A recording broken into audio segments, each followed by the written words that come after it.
And so some of my thoughts on the new Stunticon set and also combiners in general, I wanted to get down today. And as of this recording, we haven't yet to see any of the new Stunticons, but we will here in a day or so. I'm speculating. I'm pretty sure we will at least see one of them. But as far as combiners in general goes, they've always been a very awesome idea and design, especially the Scramble City guys in particular, where you could exchange their limbs. You know, an arm can become a leg, and leg can become an arm, and so on. And in the case of the G1 Piranacon or the Seacons, that idea was even taken to a next level to where those limbs could become target masters. It was really cool. I remember seeing the original Seacon gift set.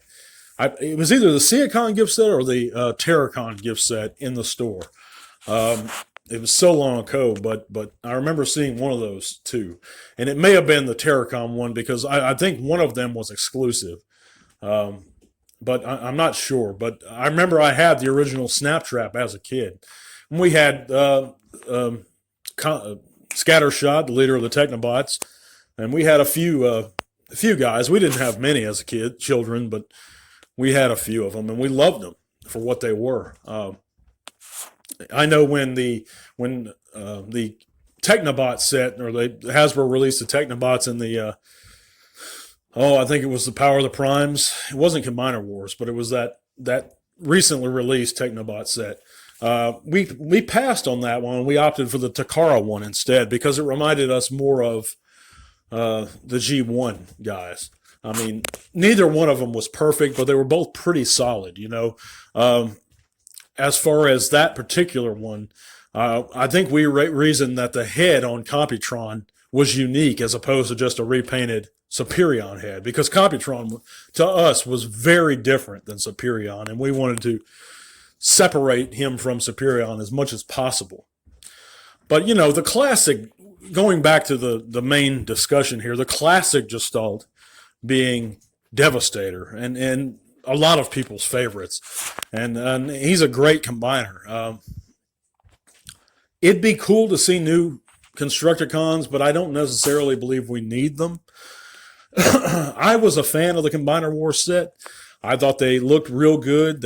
I thought they scaled well. Well, I think he was about 19 inches in height. You know, and that's, I think he should be about as tall as Predaking.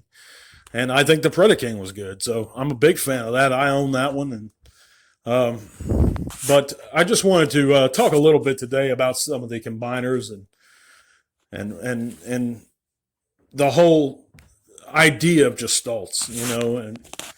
But it's so innovative to me how you can, and it's really an awesome idea how a bunch of little robots can make an even bigger robot and then beat down their enemies, you know, in that way.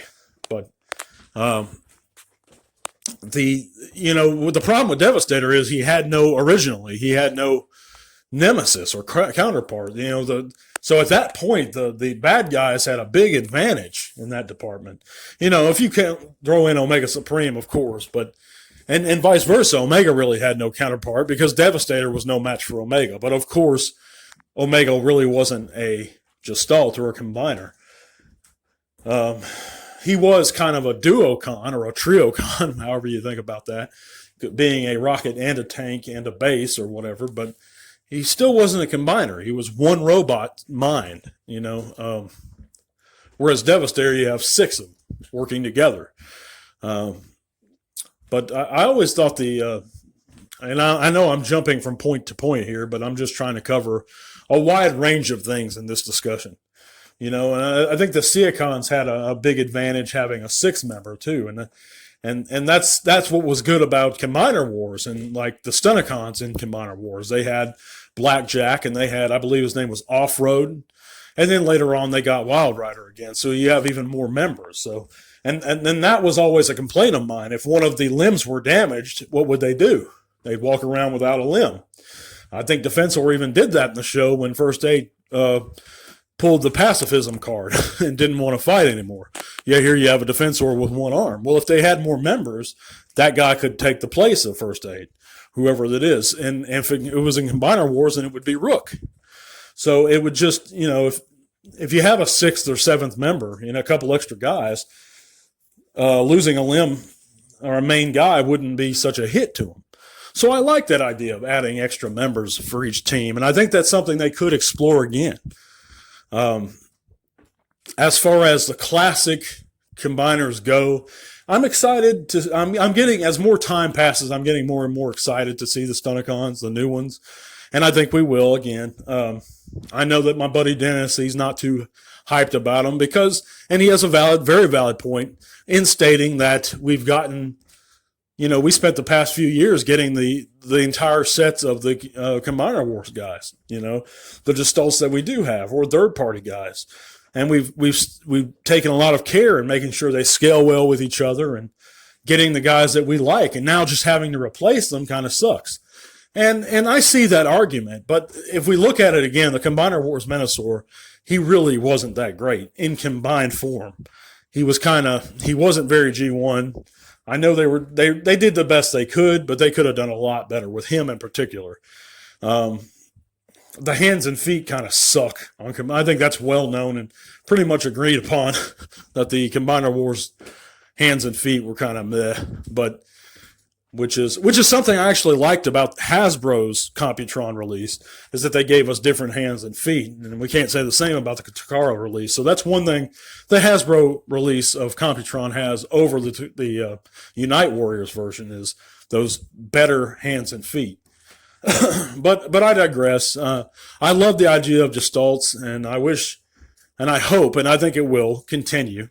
It'd be really good to see retail releases of newer gestalts or completely new ideas. I had an idea not too long ago where if you had a 4-team Decepticon combiner consisting of kind of themed on classical history, consisting of a chariot and 2 horses, and one could ride each other, and it'd be really cool, I think. But I know they're not going to do anything like that, but it would be neat to see some new ideas, is my point.